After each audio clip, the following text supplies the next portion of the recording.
예. 제가 이제 종합편 2편 말씀드립니다. 인간이 죽었을 때 무덤에 묻고 그 무덤을 묻고 난 다음에 생활했던 모든 도구들을 같이 넣어줌으로 해서 죽음 이후에 다른 세상으로 간다라는 종교성이 생겨나기 시작한 거예요. 인간 안에. 이게 제가 보기에는 하느님께서 우리 인간 안에 하느님의 본성을 우리한테 심어줬기 때문에 고향이 그리워서 고향을 찾아가듯이 우리의 본향인 하느님한테로 가기 시작한 거죠. 그런데 하루아침에 하느님의 이해를 다 할 수가 없었던 거죠. 우리 인간이, 저는 창조 진화론이라고 분명히 말씀을 드렸습니다. 자, 이 진화론에 대해서 막 치를 떨면서 거부하는 분들이 있는데, 자, 여러분들 요즘 이 C19는 우리가 또 다른 세상으로 진화하는 거 아닌가요? 저는 분명한 진화로 봅니다. 분명한 진화로 봐요. 우리가 이 구석기 시대에 막 야채, 산에 나물 채집하고 고기 일주일에 한 번 겨우 잡아서 먹고 한 달에 재수 좋으면 일주일에 한 번, 한 달에 한 번 잡아 먹으면서 키는 130, 140 정도밖에 안 됐고, 그런 세상하고 요즘은 아무 때나 고기 먹을 수 있으면 일주일에 5번, 6번 고기 먹고, 우유 먹고 싶으면 우유 먹고, 빵 먹고 싶으면 빵 먹고, 냉장고에 재놓고, 요즘 너무 살이 쪄서 문제죠? 이것도 진화예요, 진화. 그런데 지금 이 C19 때문에 우리 모든 일상이 바뀌고 있어요. 일상만 바뀌는 게 아니라 정치, 경제, 문화 다 바뀔 거예요. 앞으로는 여러분들 수출 잘 안 될 거예요. 우리나라가, 이게 저는 걱정이 그거예요. 우리나라는 수출 의존도가 굉장히 높은 나라잖아요. 인구는 5천만이고 땅은, 유용한 땅이 거의 없잖아요. 그렇기 때문에 우리 식량의 한 70%, 80% 이상은 우리가 지금 들여오고 있습니다. 우리가 먹는 거에 밥 3끼 중에 한 끼만 우리 걸로 먹는 거지, 2끼는 외국에서 들여오는 걸로 먹고 있는 거거든요. 그럼 이제 왜 자국 국민들도 먹기 힘든데 안 내보내면 대한민국은 그럼 어떻게 해야 되느냐. 제가 보기에는 조금 평평한 산, 전부 다 나무 심어야 되는 게 아니라 유실수로 바꿔야 돼요. 평평한 산, 유실수, 과실수, 그리고 약간 한 10도 정도 되는 경사되는 그러한 산들은 전부 개간해야 될 거라고 저는 생각합니다. 개간해갖고 밭으로 만들고 논으로 만들어야 돼요. 그러지 않으면은 대한민국이 앞으로 살아나가는 것 자체가 굉장히 힘든 거예요. 이것도 또한 사회적인 변화, 사회적인 진화죠. 지난 시간에도 말씀드렸지만 우리 종교도 이제는 이 유튜브라는 이 사이버 공간 안에 성당을 많이 세워야 돼요. 아주 다양한 성당이 저는 세워질 수 있다고 생각을 합니다. 80대 노인들을 위한 성당. 80대 노인들을 위한 성당은 주로 무슨 얘기를 해야 될까요? 건강, 그 다음에 기억력, 치매, 자녀와의 관계. 지금도 김대중 대통령 아들 둘이서 노벨상 상금하고 또 동교동 자택 판매한 거 재산 싸움 하고 있다고 그러잖아요. 여러분들, 제 강의 55세 이상이 거의 한 70% 이상 되는데, 여러분들 자식들한테 돈 줄 필요 없어요. 여러분들이 쓰다가 건강하게 살다가 돌아가시는 게 여러분들 행복한 자식들 도와주는 거예요. 그러니까 80대를 위한 성당. 그 다음에 이 50대, 제가 56살인데 50대를 위한 성당도 저는 져야 된다고 생각해요. 사이버 안에 50대를 위한 성당, 요 세대가 참 재미난 세대예요. 유일하게 자식보다 재산이 많은 세대예요. 유일하게 자식보다. 우리 이 친구들은 연금 거의 150에서 200 정도 탄다고 그래요. 그러면은 부부면은 3, 400 정도 타는 거죠. 그렇게 되면은 지금 얘네들은 지금 독립해갖고 나가고 이런. 그래서 50대를 위한 성당 저는 져야 된다고 생각을 해요. 또 매를 맞는 그 자매들을 위한 성당도 져야 돼요. 어떻게 남편한테 해야 되는가, 서로 정보도 교환하고 어떻게 극복을 해야 되는가, 그런 성당도 져야 되고, 또 저는 우리 청년들을 위한 성당도 빨리 져야 된다고 생각을 해요. 청년들을 위한 성당은 어떻게 져야 돼? 지금 취직 못하고 정말 빈둥빈둥거리면서 어디 누구한테 얘기 하나 못할 그런 그 외로움 속에서 사는 그런 청년들을 위한 성당도 줘야 된다고 저는 생각을 해요. 그래서 수많은 성당들이 생겨야 된다고 저는 생각을 합니다. 사이버 공간 안에 이제 건물에다 짓고 오라고 그러는 거는 이제는 끝난 거예요. 끝난 거예요. 이것도 제가 보기엔 진화의 일종이에요. 5,000년 전에 예수님이 지금으로부터 5,000년, 예수님 시대 기준으로 5,000년 전에 오셨다 하더라도 예수님의 그 기가 막힌 말씀, 여러분들 그 구약 성서를 보면 언어라는, 모든 언어들이 찬양을 할 거다. 이 언어라는 걸 굉장히 중요하게 여깁니다. 언어가 아주 중요한 거죠. 그래서 예수님이 올 때쯤 되면은 히브리어, 히라버, 라틴어 이런 것들이 완전한 거의 문장을 우리 인간의 마음을 다 표현할 수 있는 정도까지 가는 거죠. 그럼 하필이면 왜 예수님이 이스라엘에 오셨을까? 유다 땅에 오셨을까? 레반트 지역에 오셨을까? 자, 유다 지역은 지금 팔레스타인 지역을 유다 지역이라고 합니다. 잠깐 오토바이가 지나가서 잠깐 쉬도록 하겠습니다.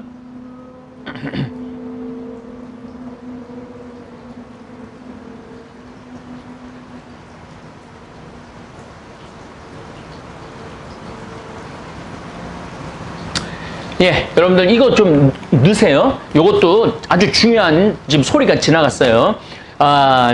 이제는 오토바이 동호회가 굉장히 활성화될 거예요. 왜 오토바이 동호회가 활성화될 거냐면은 이게 비대면 레크레이션이거든요. 비대면 레저거든요.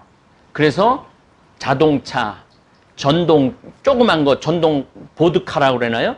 그런 거, 자전거, 그리고 막 버스.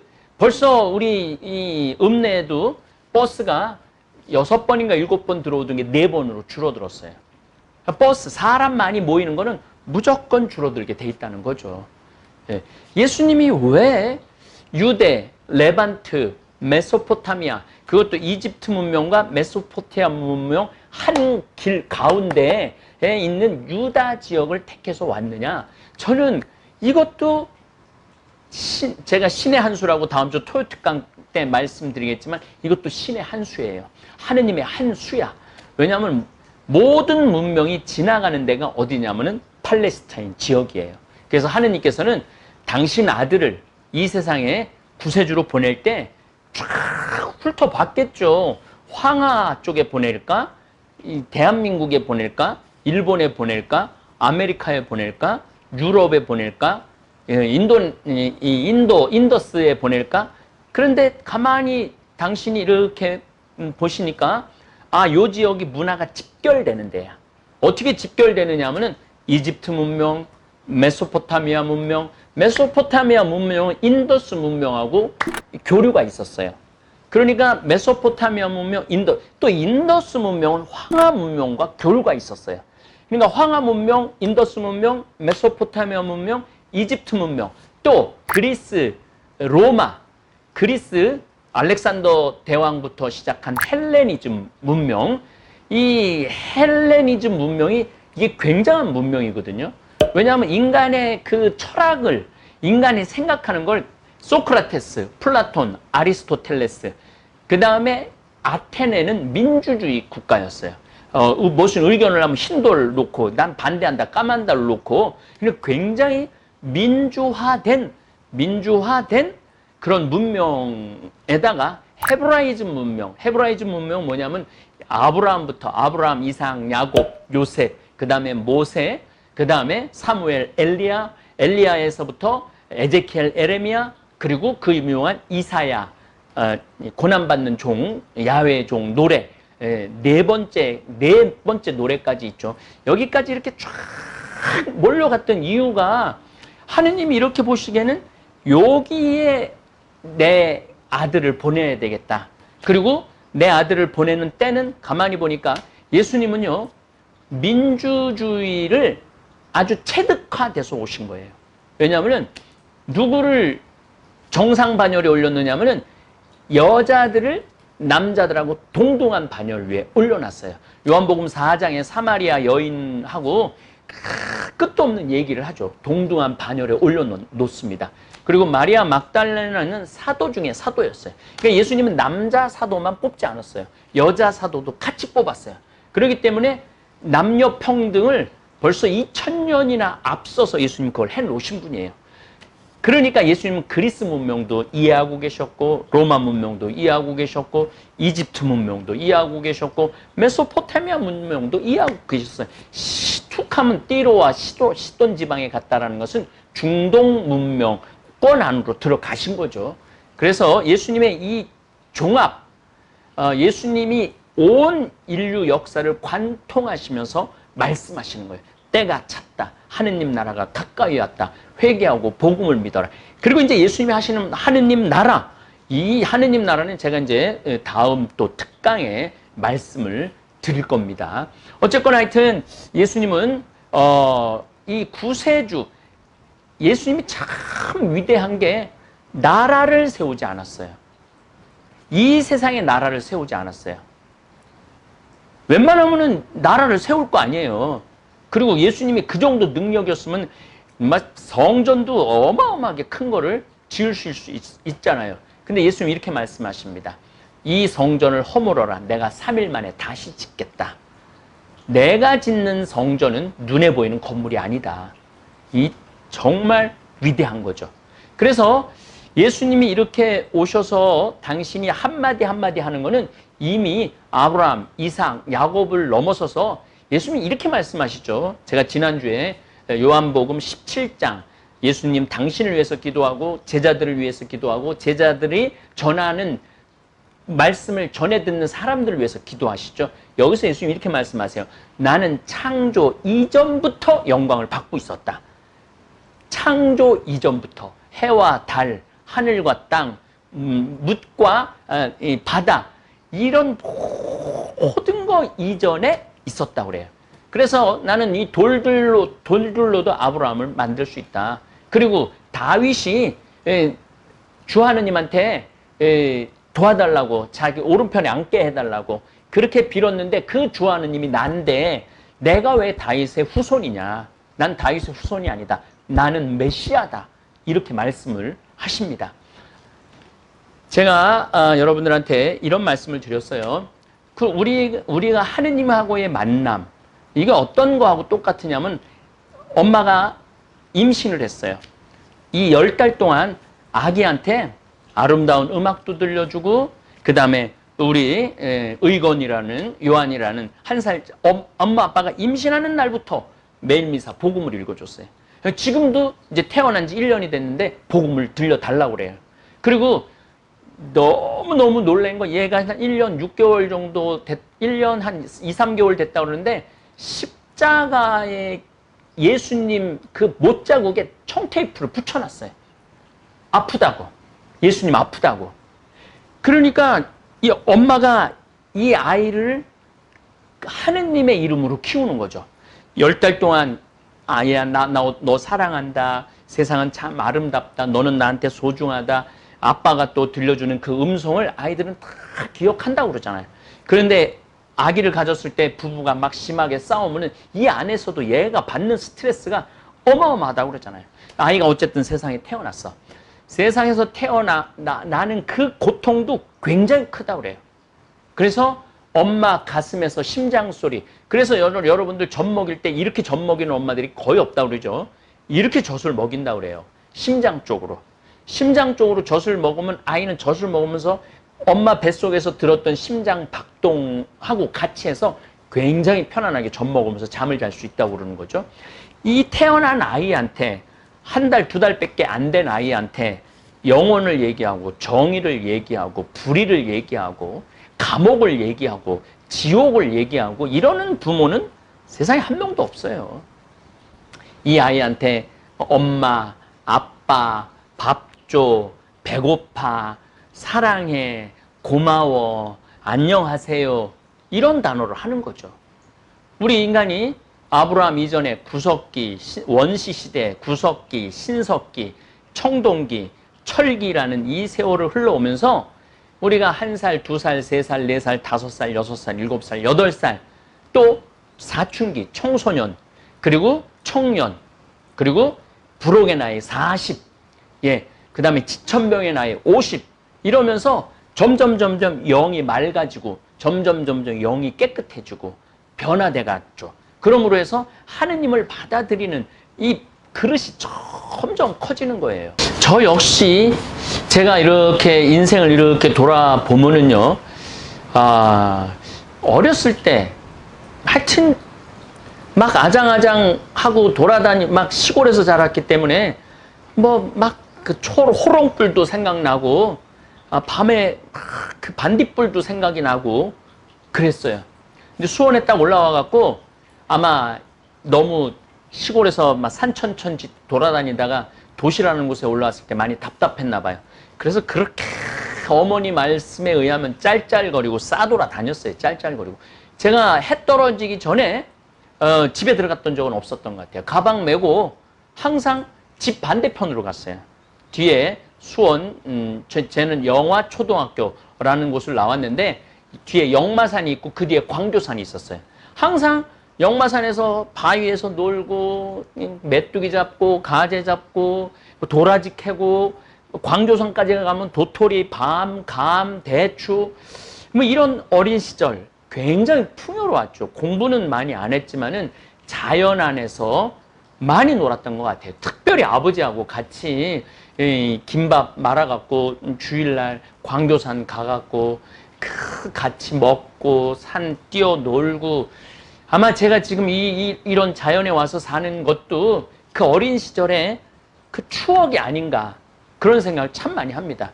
대개 그 나는 자연인이다를 보면은 되게 고향으로 돌아오거나 어렸을 때 그랬던 기억으로 다시 이 산으로 돌아오는 분들이 많죠. 어쨌든 제 영혼의 크기가, 제가 중학교 1학년 때 하느님을 알았어요. 중학교 1학년 때, 중학교 2학년 때 예수님을 너무너무 많이 사랑했어요. 참 우스운 거는 그때 예수님이 내가 예수님한테 사랑했던 사랑의 크기와 지금 예수님에 대한 사랑의 크기를 보면 그때가 더 컸어요. 그때는 거의 하루에 5시간에서 10시간 기도했던 것 같아요. 그 사춘기 때 하느님을 향한 사랑, 예수님을 향한 사랑, 지식은 없었지만 성서적 지식도 없었고 아무것도 몰랐는데 예수님이 그렇게 좋았어요. 그냥 예수님 생각만 하면은 너무너무 행복했어요. 그리고 그때 저 딱 크게 아른 게 없어요. 그 조원동 성당에 십자가가 참, 나무로 된 십자가가 예수님이 정말 기가 막히게 매달려 있어요. 그런데 그때 교리 배울 때 딱 하나 배운 거죠. 내 죄를 위해서, 내 아픔을 위해서 예수님이 십자가를 저렇게 지셨다. 그러니까 그 예수님이 그렇게 고맙고 감사하고 몸둘 바를 모르겠고, 이 예수님을 위해서 내가 할 일이 과연 뭘까? 그래서 사제가 되기로 했던 거죠. 아주 작은 씨앗으로 이 사제가 되기로 한 거죠. 중간에 이제 막 저한테 신앙의 겨울, 어두운 밤도 있었어요. 십자가의 성 요한이 어두운 밤이 있었다고 그러죠. 신앙생활 하다가 끝까지 신앙생활 잘하는 거 아니에요. 어두운 밤이 와요. 근데 저도 어두운 밤이 한 3, 4년 왔었어요. 근데 신학교 3학년 때 한번 말씀드렸지만 정말 예수님한테 이런 고통, 이런 육신적인 아픔 주느니 차라리 저 감시를 내가 도끼가 있으면 가서 두들겨 부셔 없앴으면 좋겠다. 그럴 정도로 예수님이 원망스러웠어요. 그런데 성모님이 그 기도 중에 내가 너를 품에 안고 있는데 왜 이렇게 고통스러워하고 왜 이렇게 걱정이 많으냐, 이런 말씀을 듣고 제가 굉장한 평화를 얻었어요. 그리고 성당에서 기숙사로 걸어가는데 밤하늘에 별을 보는데 정말 한 3년 동안 못 봤던 아름다운 별 속에서 정말 오 아름다워라 찬란한 세상 주님이 지으셨네, 이게 저절로 나오더라고요. 그러니까 제 영혼의 크기도 점점 커지기 시작하는 거죠. 그리고 사제가 되고 강의를 하고 또 본당 신부 10년을 할 동안 제가 이렇게 성서를 관통해서 이해하지 못했습니다. 솔직히 말씀드리면은. 그런데 제가 이스라엘 성지순례를 10번 이상 백문이 불여일견이라는 내가 말씀을 드렸는데, 현장에 가서 역사, 지리 고고하게 비춰서 이 성서책을 읽어보니까 이 성서책은 보물덩어리예요. 보물덩어리. 그리고 하느님의 섭리하심이 그대로 들어있는 게 성경이에요. 성경. 그래서 제가 우리 교우들한테 무리를 해서 250명이나 되는 교우들을 굳이 걸어서 나자렛에서부터 갈릴레아 또 예루살렘까지 갔던 이유가 하느님을 아는 지식이 차고 흘러 넘치기 때문에 그래요. 처음에 내가 도보성주로 하느님을 또 예수님의 길을 따랐을 때는 정말 예수님이 조금 이렇게 흐릿하게 보였던 예수님이 조금 명확하게 보이더라고요. 두 번째 갔을 때는 정말 예수님이 말씀하시는 게 들리기 시작하더라고요. 세 번째 가니까 예수님이 말하는 게 들리는 게 아니라 예수님의 표정까지, 향기까지 느끼는 거예요. 5번 정도 가니까 거의 맘먹게 생겼더라고요. 예수님하고. 아 하면은 할 수 있는, 아 하면 할 수 있는 그런 정도까지 제가 성서의 은혜, 이 성지의 은혜를 충만히 받았죠. 그리고 말대로 이집트, 이스라엘, 터키, 그리스, 로마, 모든 곳을 다니면서, 그리고 각 성지, 스페인, 모든 곳을 다니면서 성서와 또 그 특별히 나는 그 성지 순례하는 가이드들이 참 대단하다고 생각이 들어요. 그 가이드들이 전달해 주는 거를 제가 노트를 탁 하면서 성서하고 다시 비교를 해보면서 막 머리가 열리는 거예요. 깨달음이 막 오는 거예요. 그러니까 예수님이 이제 저한테도 때가 있었던 거죠. 제가 이 수리동 성당 최경남 신부 본당 신부님이었을 때 수리동 성당에 가서 성경 24강 강의는 정말 잘 모르고 또 했던 것 같아요. 그런데 제가 이번에 때가 차서 하느님 나라가 가까이 왔다, 회개하고 복음을 믿어라는, 물론 다 알지는 못하지만은 하느님의 호흡, 예수님의 말씀, 예수님의 지극한 성심, 이런 게 다 느껴져요. 그리고 이 성서 한마디 한마디가 보물이에요. 보물. 마찬가지로 이스라엘 사람들도 아브라함 때 하느님 이해하는 거, 이삭 때 하느님 이해하는 거, 야곱, 거기는 거의 하느님에 대한 이해도가 없어요. 그저 아브라함의 하느님, 또 야곱은 이삭은 야곱의 하느님, 야곱은 아브라함의 하느님, 이삭의 하느님, 요셉은 아브라함의 하느님, 이삭의 하느님, 야곱의 하느님. 모세 400년 뒤에 모세는 하느님 이름이 도대체 뭐냐고, 나는 있는 자 그로다, 나는 있는 모든 것을 만드는 자 그로다. 그래서 야훼라는 이름을 알려주죠. 그래서 이 야훼라는 이 이름을 유대인들은 기원전 3세기에는 아예 쓰지를 않아요.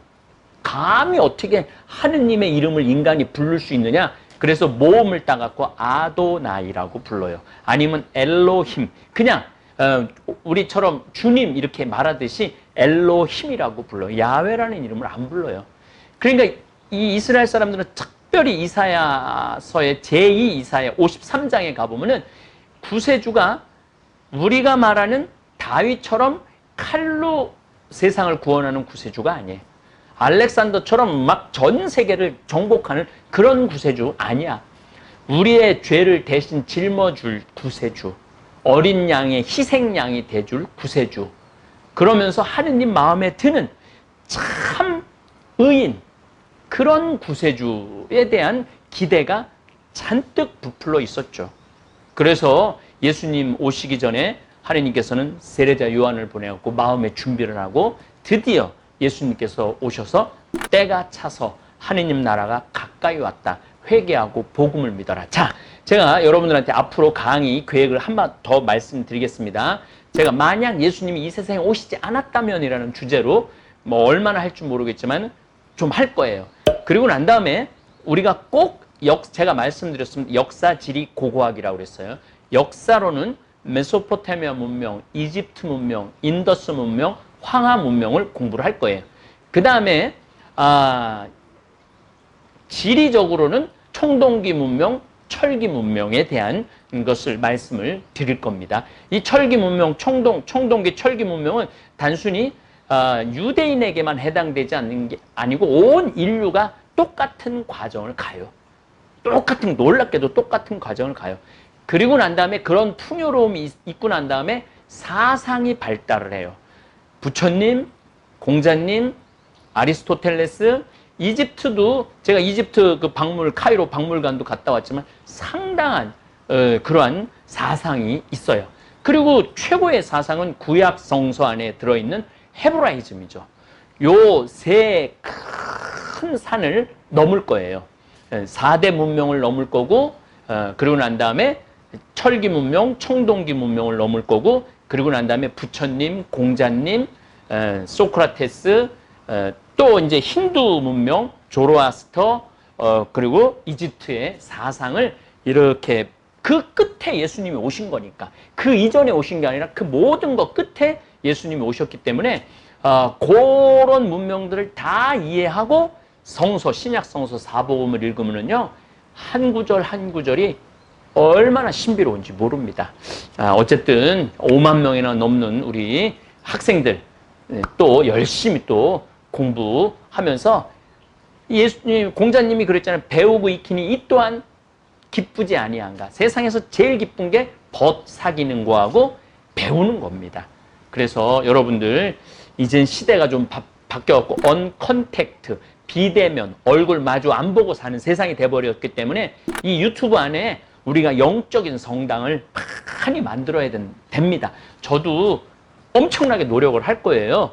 여러분들도 저만 노력한다고 되는 게 아니고 구독자 여러분들도 함께 댓글도 많이 달아주고, 이제 제가 이제 문경에 이제 많이 이제 이 C19가 좋아지면 문경에 요 성서 공부에 동참하는 분은 문경에 몇 월 며칠 일주일 동안 모여서 전부 다 우리 함께 찬양합시다. 그럼 C19가 딱 어느 정도 정리가 되면 그렇게 딱 한번 모여서 같이 찬양하고 이야기 나누고 만나고, 그리고 또 헤어지고, 또 청소년들을 위해서 우리 이제 신부님들 제가 신소재 신부님들 중심으로 많이 하겠지만은 우리 청소년들 한번 전부 다 모입시다. 그럼 다 같이 모여갖고 찬양하고 이야기 나누고, 서로 김효산이라는 분이 글 많이, 아이고 정말 많은 분들이 글을 올려주는데 그렇게 만나면 더 정말 기쁘고 정말 죽은 오랍이 찾아온 것처럼 아마 굉장한 흥분의 시간들이 문경에서 전 이루어질 거라고 저는 생각을 합니다. 예, 이제 아마 내일부터 만약 예수님이 이 세상에 오시지 않았다면이라는 주제로 강의를 하도록 하겠습니다. 여러분들 면역력 강화 중요하니까 운동, 걷기 많이 하시고, 우리 청국장가루 맛있고 아주, 제가 이번 토요 특강에 말씀드릴 거예요. 신의 한 수라는 주제로 청국장이요, 우리 된장이 짜다 참 말씀 많이 하는데, 어떤 우리 청국장 된장 애호가가 신부님이 이렇게 만들어 먹으면 맛있습니다. 된장 1, 청국장 1. 그래서 제가 된장 한 숟가락, 청국장 한 숟가락 끓여 먹어봤고, 된장 한 숟가락, 청국장 2숟가락 끓여서 먹어봤고, 된장 한 숟가락, 생청국장 말합니다. 3숟가락 넣고 끓여봤는데 다 맛있었고, 짠맛은 다 잡았고, 이 신의 한 수에 짠맛 잡았고 청국장 냄새를 완전하게 잡았어요. 그리고 금방 구수하더라고요. 그래서 제가 직접 시연을 해갖고 레시피를 여러분들한테 이번 토요 특강 때 보여드릴 겁니다. 아마 이 면역력 강화에는 이것처럼 좋은 게 없을 거라고 저는 생각을 합니다. 예, 내일 만약 예수님께서 이 세상에 오시지 않았다면이라는 주제로 성경 특강 시리즈 2를 하도록 하겠습니다. 감사합니다.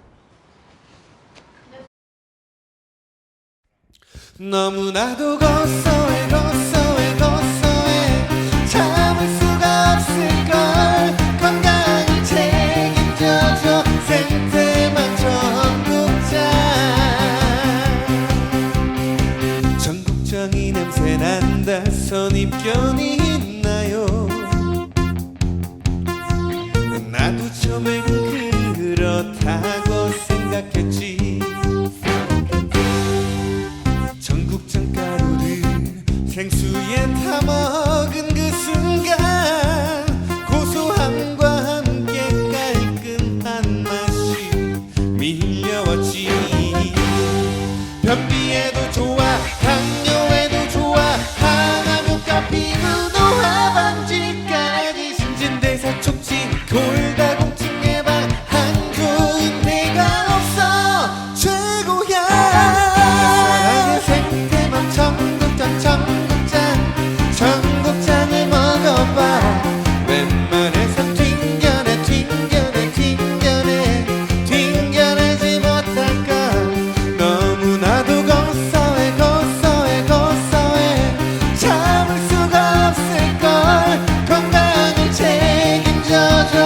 멘트